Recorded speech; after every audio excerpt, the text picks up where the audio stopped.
తెలుగు తమిళ చిత్ర పరిశ్రమలో మెరుపు కళ్ళ సుందరి కాజల్ అగర్వాల్ అగ్ర హీరోలందరితోనూ నటించి ఈ 2 చోట్ల తిరుగులేని అభిమానాన్ని సొంతం చేసుకుంది. మెగా ఫ్యామిలీకి బాగా అచ్చొచ్చిన హీరోయిన్ గా కాజల్ ముద్ర వేయించుకుంది.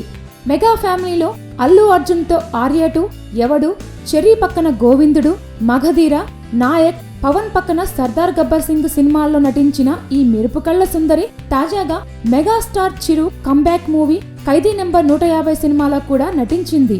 ఖైదీ బాక్స్ ఆఫీస్ వద్ద భారీ వసూళ్లు సాధిస్తోంది. ఈ క్రమంలోనే ఈ సక్సెస్ ను ఫ్యాన్స్ తో పంచుకుంటున్న ఆమె తన సోషల్ మీడియా విభాగమైన ట్విట్టర్ లో చిట్ చాట్ చేసింది.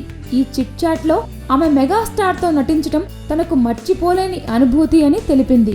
ఖైదీ నెంబర్ 150లో నటించడం తనకు కెరీర్ పరంగా కొత్త ఉత్సాహాన్ని ఇచ్చిందని చెప్పిన కాజల్ తన డ్రీమ్ రోల్ ఏంటన్న ప్రశ్నకు షాకింగ్ ఆన్సర్ ఇచ్చింది. తన 10 ఏళ్ల కెరీర్ లో కాజల్ సరదాగా సాగిపోయే యువతి పాత్రలే చేయడం తప్ప ఎప్పుడూ విలన్ తరహాలో నటించలేదు. ఫ్యూచర్ లో తనకు నెగటివ్ రోల్ చేయాలని ఉందని ఆమె చెప్పింది. మరి కాజల్ కు ఏ డైరెక్టర్ విలన్ రోల్ ఆఫర్ చేస్తాడో చూడాలి. Please subscribe.